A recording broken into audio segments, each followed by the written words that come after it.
Hi guys, welcome back to my channel VBN Vlogs. So nothing special. So చిన్న vlog వేద్దామని చెప్పి return అవుతుంటే ఆఫీస్కి వెళ్ళి చిన్న వ్లాగ్ తీసిన. సో వ్లాగ్ ఏం చేయాలో నాకైతే అస్సలు అర్థం కావట్లే. సో చేసేది ఏం లేదు కదా, ఇంకా ఇంటికి దెంగేద్దామని ఫిక్స్ అయిపోయినా. సో టైం చూస్తే 3 అవుతుంది. ఈ ఎండలు ఇంకా బయట కొట్టించుకోవడం ఎందుకని చెప్పి ఇంటికి మింగేద్దామని దేవునికి దండం పెట్టుకొని స్టార్ట్ అయిపోయినా.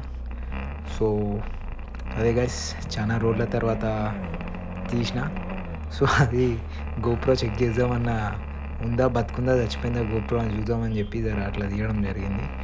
సో అప్కమింగ్ డేస్లో కొన్ని చిన్న చిన్న రైడ్స్ అయితే ప్లాన్ చేస్తున్నా. సో అదే ఈ షార్ట్ టైంలో చాలా బ్లాగ్స్ చేయడానికి ట్రై చేస్తాను. ఇంకా అట్లీస్ట్ వీక్లీ ఒక 1 or 2, మేబీ 1 అయితే పక్కా వీక్లీ వన్స్ అయితే ఒక వీడియో అయితే అప్లోడ్ చేయడానికి ట్రై చేస్తాను. సో అదే ఇన్ని రోజులు కూడా అదర్ వేరే వర్క్, ఇంటి పనులు, ఇల్లు కన్స్ట్రక్షన్ చేయడం జరిగింది కొత్తది. సో దానివల్ల పనులలో పడి అసలు ఒక చిన్న అప్డేట్ కూడా ఇవ్వలేకుండా అయింది. సో బిజీ వల్ల. సో అదే గైస్, సో అప్కమింగ్ డేస్ అయితే పక్కా మంచి కంటెంట్ తోటి అండ్ Insta 360 కూడా తీసుకోవాలని ప్లాన్ చేస్తున్నా. సో మీ సపోర్ట్ ఇట్లనే ఉండాలని కోరుకుంటూ ఇంటికి మింగేస్తున్నా ప్రస్తుతం అయితే. సో నెక్స్ట్ వ్లాగ్లో కలుద్దాం. Bye, signing off. బాయ్.